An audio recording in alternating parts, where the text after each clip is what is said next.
Clerk, can you call the roll? Council Liberty, Council Guerrero, Here. Chair Washington, Here. Okay. Pursuant to the open meeting law, any person may make an audio or video recording on this public meeting or may transmit the meeting through any medium. Attendees therefore should be advised that such recordings or transmission are being made, whether perceived or unperceived, by those pursuant or deemed acknowledged and permissible. First item on the agenda is Any citizens' input. Do we have anybody for citizens' input? No. See none. Can I make a, Item 1 on the agenda. item 1 on the agenda is minutes. Motion to adopt minutes of March 31st. I second that motion. All in favor? All in favor? Aye. Aye. Meetings, minutes accepted.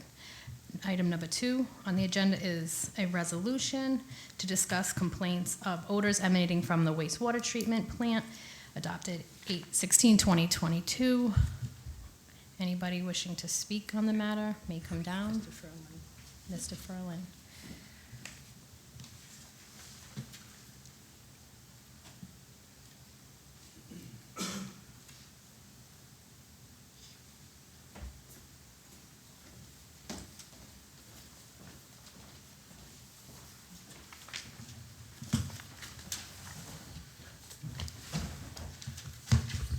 Hi. Good, how are you? Good evening tonight, councilors. Good evening. Paul Ferlin, the Administrator of Community Utilities. Thank you. Jason Weatherby, Veolia Water Plant Manager. Thank you. Sewer. Can we have anybody else come down to speak? That gentleman. Would you like to come down and speak on the matter? Mr. Soers, yeah. is the gentleman. Yep, come here. Yes, he's the gentleman that sent in the letter. Just pass the mic down. Yes. Thank you. Mr. Soers, can you just state your name and address for the record? Do I stand? No, you can sit. My name is Joseph C. Soers, also known as Jose. I'm from the St. Michael's, so some people call me Jose, others call me Joseph. But I'm Joseph, and I live at 235 King Philip Street in Fall River. And basically, I mean, my issue has been odors from the sewage plant for many, many years. And way back when I first started operation, it was pretty bad. But then I think they changed some personnel, changed some equipment, and it became reasonable. You know, the odors were maybe just once every so often, but not too often, or not enough to complain about. But starting in 2017, the odors started to occur, and mainly I started complaining because it was the 4th of July, and we have our family down, and I have a very large yard for Fall River, and you know, we're out there, and all of a sudden, you know, we're cooking stuff, and start getting these odors from the storage plant. So it was, I mean, it was kind of embarrassing because they asked, well, what's that odor from? You know, so I have to tell them it's the storage plant. But anyway, going forward, a few days, I think on the 17th, I contacted, well, actually what I did is I emailed to the city council, the mayor, but then I got a response from Mr. Paul Ferlin. Is Mr. Ferlin here? Okay, we've spoken. Yes, we have. Okay. So anyway, we went back and forth with a few issues. Mr. Ferlin might have corrected me on a letter from Terrence Sullivan back in November 8th, 2017, that there was an article in the Herald News stating that the equipment was somewhat outdated, or, you know, served its purpose, and but they were in a process of multi-contracts, I guess, that they were doing work there, and they would not start doing anything with the sewage or with the odor issue until after the first contract was done. And I believe the contract was something electrical. I'm not 100% sure. But anyway, so again, going beyond that, I've written a few letters to Mr. Ferland, and copied the city council and stuff. So it just seems like it's an ongoing issue. And, you know, people can tell me that it's being worked on. You claim your workers work very hard, and I don't doubt that. But the thing is that if it served its purpose, then why not be proactive and replace what needs to be replaced instead of keep working on it.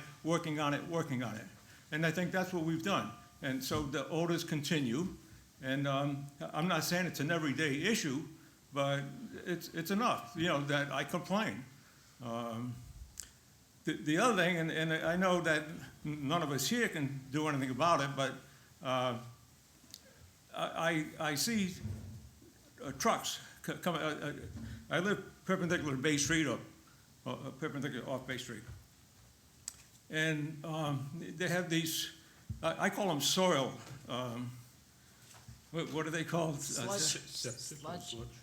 Yeah, anyway, yeah, but they're from out of town, and they bring sewage in to be processed at the plant. At least that's my understanding.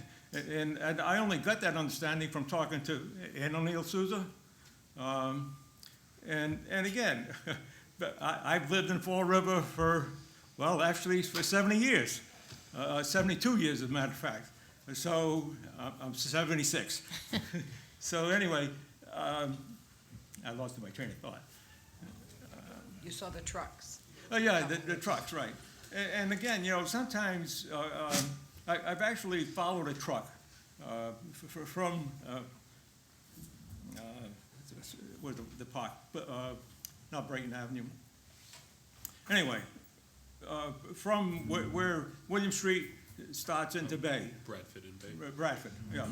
And either he had his vents open, it was one of the big long trucks, not one of the local Rosebuds or anything like that. But so anyway, I kind of followed him down to the sewage plant, and I didn't speak with the driver, but there were a couple of fellas that were having a smoke outside the building, and then I asked them if we were receiving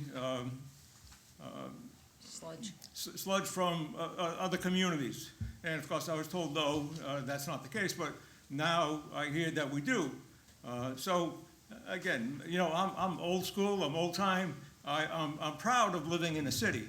There are many people that you work with, many people, they call down the city, but yet they shop here, they go to grocery stores here, they go to hospitals here, but we're still considered the armpit of Massachusetts. That's how I look at it.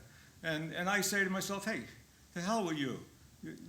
Go dump it somewhere else. But anyway, I know the city makes money by having them do this. So, you know, I guess you have to, it's something that you have to accept. So, do you yield? So, Sure, do you, I yield. yeah, okay, so, did you want to? Yeah.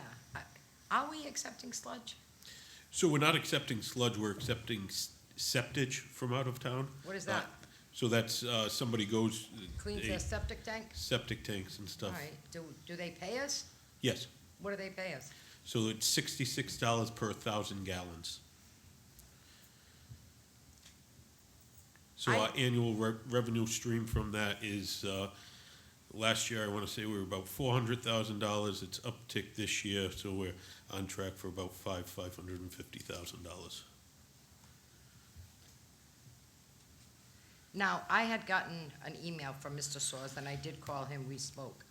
I also, at that time, I had talked to Pat Casey, because I know if there's something in the South End, people usually still will tell Pat.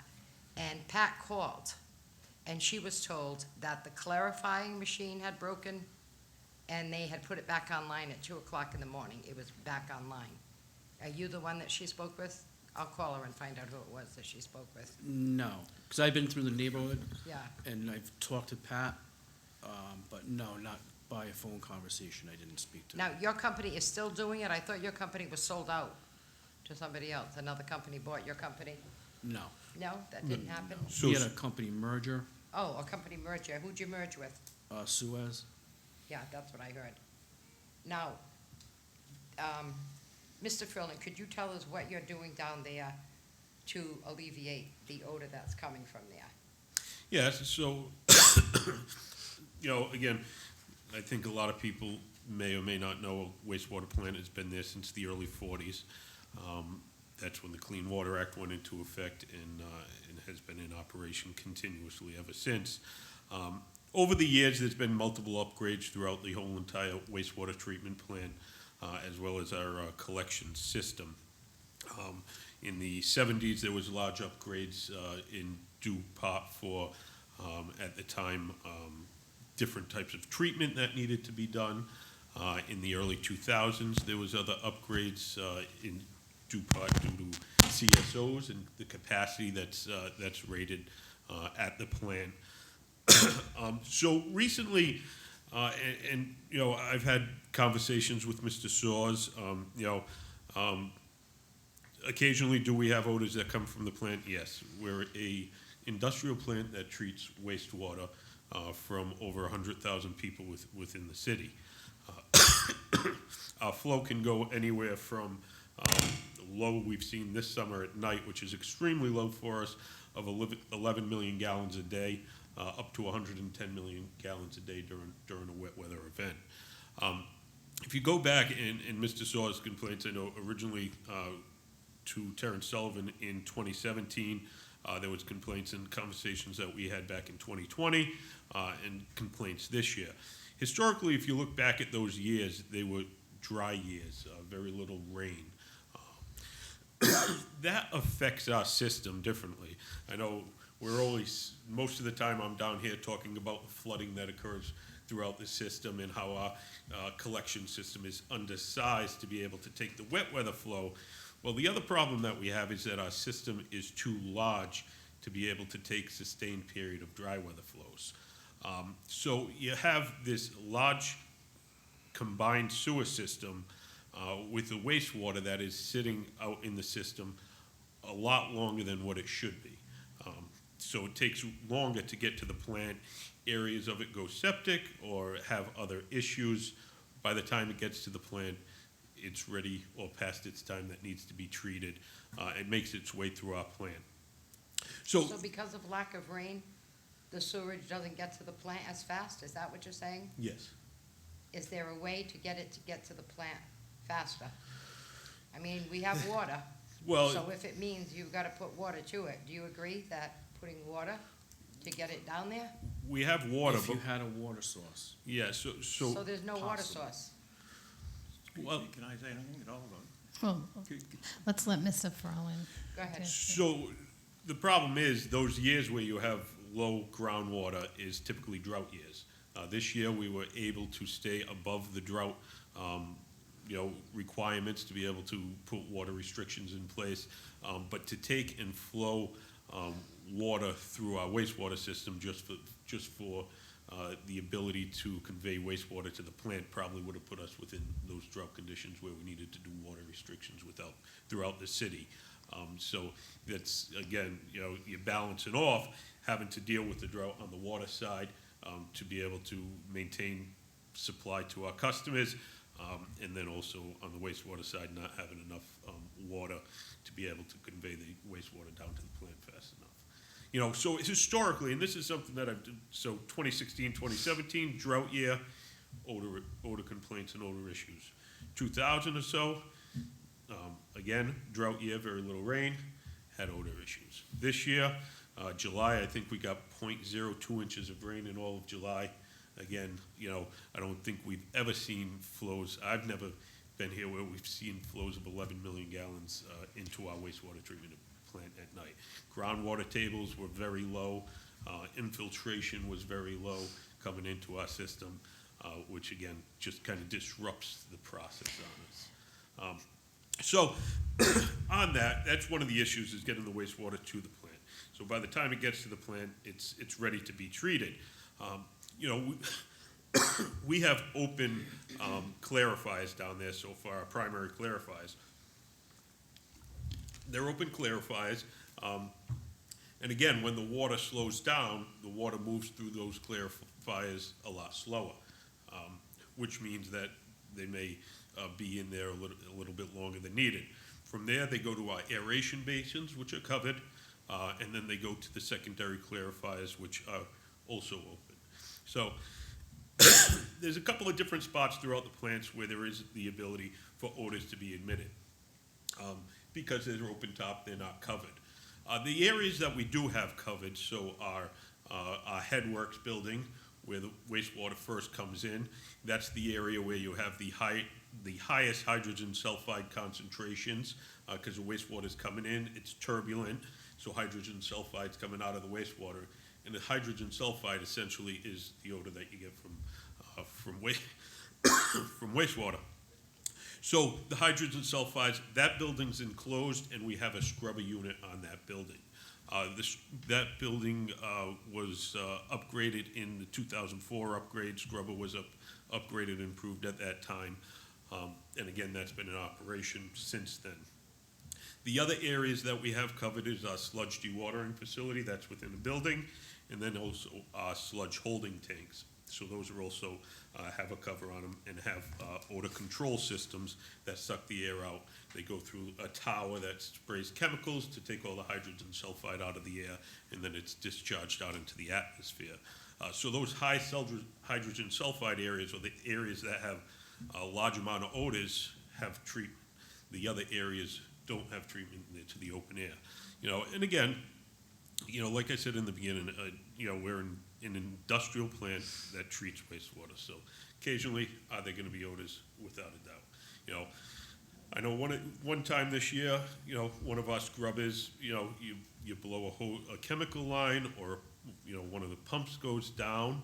Our staff's there, typically gets it repaired within the next shift, or as quickly as possible to get everything repaired and gets it back online. But do those mechanical breakdowns occur occasionally? Yes, without a doubt. Can you speak to, do you have some units that are old and out of date with the information that he has that would help? Is that accurate? So again, we have a plant originally from 48, upgraded in the 70s. Is our plant old? Yes. Do we have a lot of things within our plant that are past their engineered useful life? Without a doubt.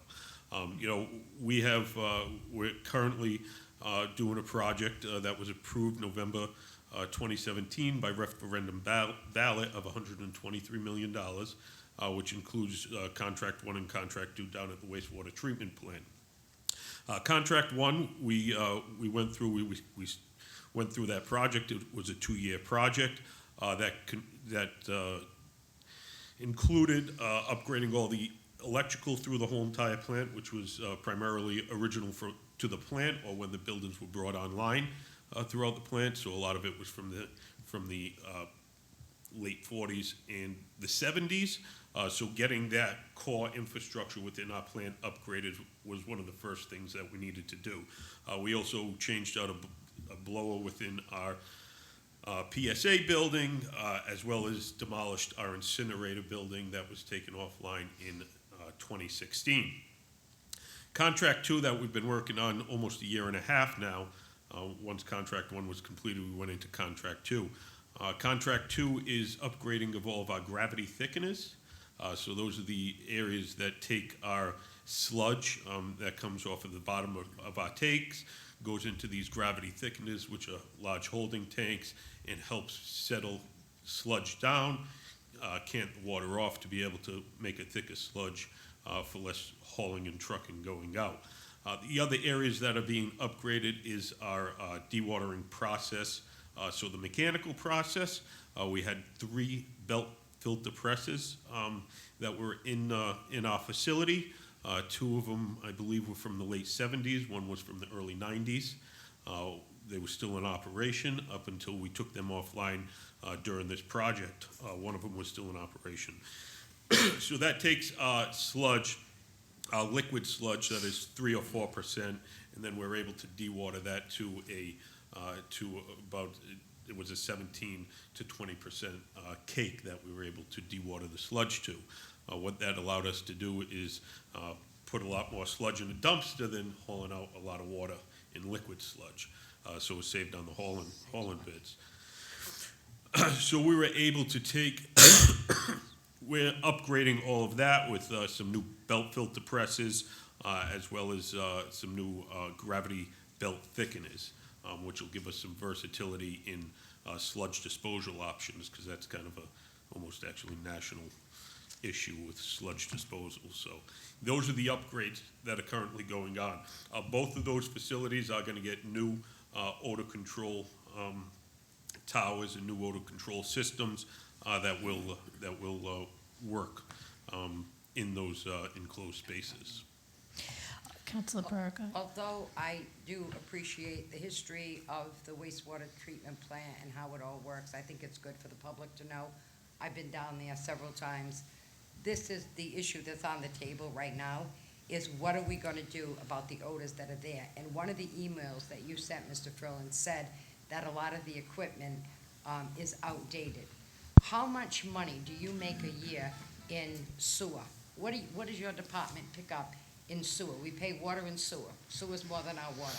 What do we get annually? So our annual revenue is roughly about 24 million.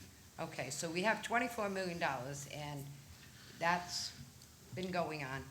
What has been done? Because I've been on this council a long time. I've never heard anybody come down and say, we need to replace equipment at the sewage treatment plant. Is there enterprise fund money to do that? Do we need to take out a loan order to do something? What work needs to be done? Would you know, sir, you're down there all the time, what do you see as a solution to the odors that are there? What other resources can we give your company to help so that our residents don't have a problem with odor? Well, I think the city started by floating the bond, which $123 million is gonna go to good use. But that was in 2017. Yes, which is, now it's in the second phase of construction. So how much is that costing us, Mr. Frolin? Contract 2 is $52 million. Okay, so we had a Total lot more contract. than that. We had more than that. So Yep. what did we spend so far? So we've spent roughly about 20 million on contract 1. We have done the Globe Street intersection, Middle Street was separate. We've done the President Ave pump station, But that's CSO South End, stuff, right? South End pump But station. that's CSO stuff. I'm talking about the equipment at the sewage treatment plant. So- If the equipment there is The- faulty, what are we doing with replacing that? I know that we have money and we're doing CSO and everything Yeah, else, so- and it's part of it, but. Right, so none of the equipment at the wastewater treatment plant is faulty or not operational. What I've said is that it's past its useful life. Well, but- if it's past its useful life. Again, so, you know, we are replacing pump stations from the 1960s right now as well. Those were past their useful life. So, talking to an engineer, a useful life of a mechanical piece of equipment is 15 to 20 years. Right. If anybody keeps their pumps in our industry for 15, 20 years and then replaces them, it would be unaffordable. You need to maintain your equipment and keep your equipment going like we have done. Yes, it does get to a point, you know, where you do the cost-benefit analysis of replacement versus maintenance. But again, it's we did the integrated plan back in 2015, which lays out the replacement of our whole entire, everything at the wastewater treatment plant. So it talks about all the equipment at the wastewater treatment plant and replacing it. Step further went in 2019 was the wastewater treatment plant feasibility study, which was a step above. So you had the integrated plan that was a 60,000-foot view, then you had the 30,000-foot view, which was the feasibility study of the wastewater treatment plant. $1.38 billion was the price tag in 2015 for correction of flooding issues, CSO issues, as well as upgrade of the wastewater treatment plant. So the $123 million authorization that is being paid back by the ratepayers is the first step in that progression to be able to replace this equipment going forward. I you know. remember years ago, they put some type of a citrus smell so that it wasn't, you know, that odor wasn't there. Is that something you're thinking of doing now? Is that something that can be done? You have any suggestions? I We mean, have that's your some, job. we You have work some there. of the odor. We've purchased 2 units more this season, which are going pretty much 24/7. Yeah, so we've had, And it's a citrus-based odor. Can you Yes. add more to it during the drought times? so we had 2 misters that have been on site for years, that have been in use for years. This year, we did order 2 more, and they went online this year for that area. Citrus is a tougher odor to come by.